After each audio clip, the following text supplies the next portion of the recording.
Why the impact of science on society is probably his most important work.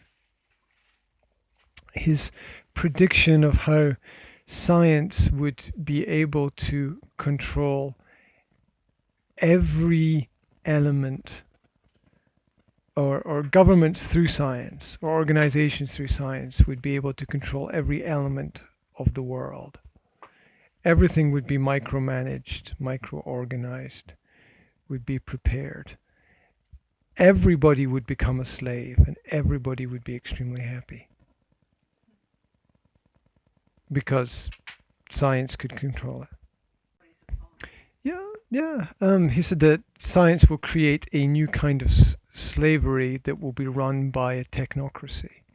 There will be a technical superclass that will create, that will enslave the entire human race, and that it's inevitable. And he doesn't talk about slavery, of course. He's an intellectual, so intellectuals use other words. They don't talk about slavery, they talk about servitude. Living in service. Which is okay, but service to who? Right? They talk about servitude. So, which was an intellectual way of talking about, you had servants, right? So, yeah, he wrote a series of books on the topic and received many awards and prizes for his books, predicting how technology would free the upper classes to think more and enslave the lower classes, so that there would be no revolution and everybody would be happy, because the upper classes, the thinking minds, would have their world, and the lower classes would have their world, and nobody would ever know.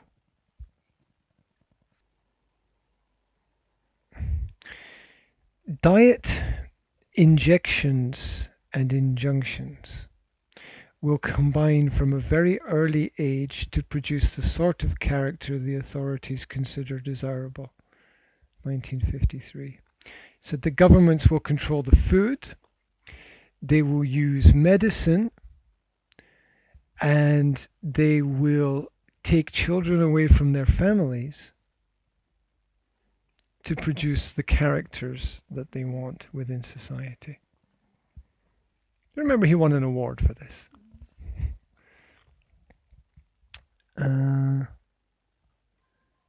And we see how diet affects people today. I mean, we basically know that how long you live depends on the quality of the food that you eat.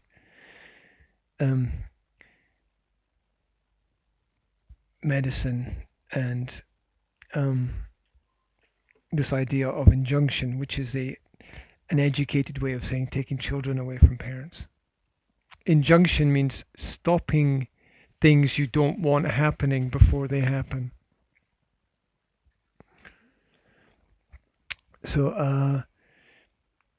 as I said, injunction means stopping things you don't want to happen before they happen. It's used in a legal sense when a court of law stops somebody from doing something. It's called an injunction when you use the law to stop somebody publishing a book or... Yeah. Oh, it still happens today. It's not finished. They're still doing it today. Yeah. No, they're not finished yet. There are still Aborigines. They're not finished. Did the same with the North American Indians. Did the same with the Scottish families and clans in Scotland. Yeah.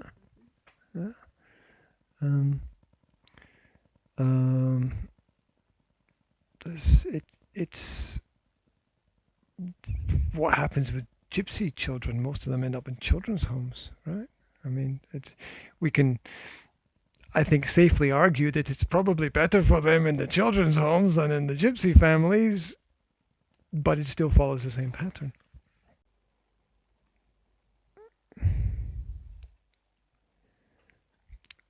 The trouble with the world is that the stupid are cocksure. This means absolutely certain that they are right. It's very old English.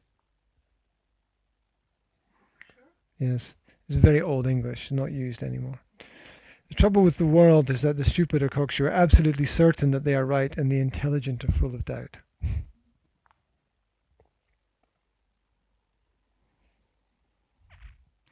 Most people would sooner die than think. In fact, they do so. Yeah. You can imagine this in the context of World War II. Yeah, World War II has just finished, and the philosopher is trying to analyze what happened and why it happened. And they're very simple answers, very real answers, and people would rather die than think. That's why they become soldiers. They're not paid to think, they're paid to follow orders, which might be good or bad depending upon.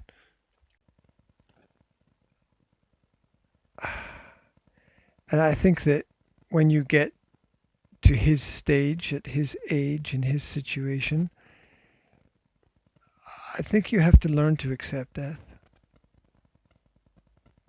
as an inevitability and not believe in the madness of the technocracy, which is always that, oh, in 20 years we will integrate with the technology and you will be able to put your soul into the computer, and I don't know what other madness they can create, but they keep these people alive with these dreams that they will be able to live forever, but I don't think you can. So a lot of different quotes.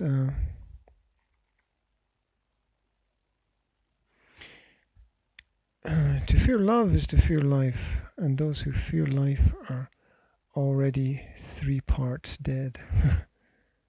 It's 3/4. It's an old way of saying 3/4.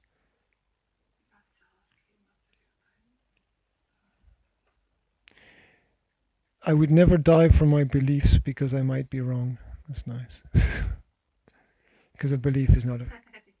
Because a belief...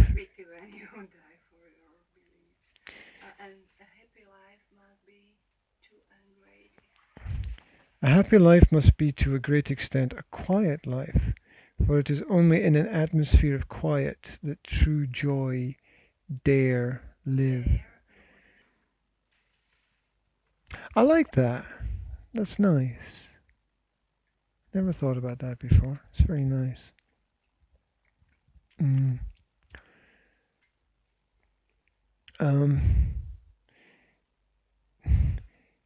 Anyway, his view of the future was that that technology would be able to control everything and everyone.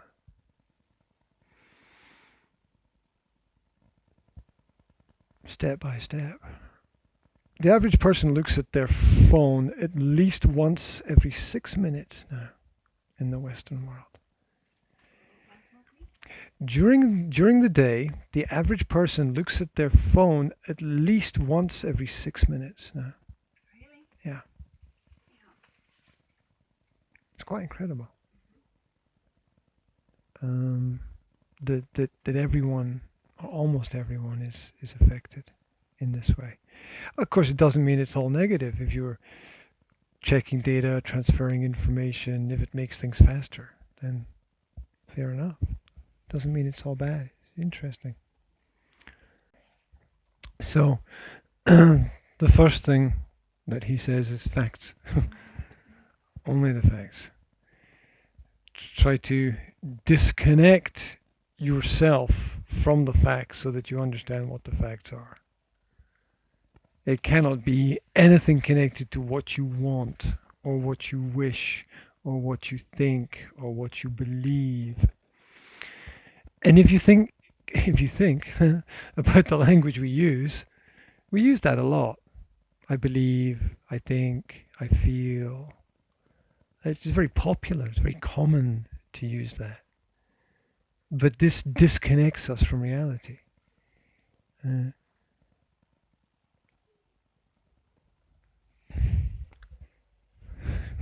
hard to be a philosopher. Interesting man. So, talking about history, we have this habit of looking back and seeing the past as always dark. I don't know why. Maybe it was darker than it is now. Maybe we live in such a good period of time, a good period of life that we don't realize it. I wrote down that people don't know they're in hell. That's why a lot of things don't change. People normalize everything. So people in negative situations don't change their negative situations because they think their negative situations are normal situations. So I think you can reverse that as well. So people don't know they're in heaven as well. So people don't know when they have it good, and people don't know when they have it bad, because the good normalize the good as normal, and the bad normalize the bad as normal. And so that's why a lot of things don't really change. I think that I don't know. Here's a way to look at it about the castle and the the sadomasochistic room.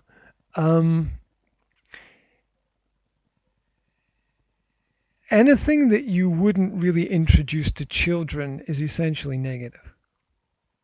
That's the way that I would look at it. Anything that you would not naturally introduce to children is in essence negative. Because you want to introduce children to all the beautiful things in the world. That's your focus.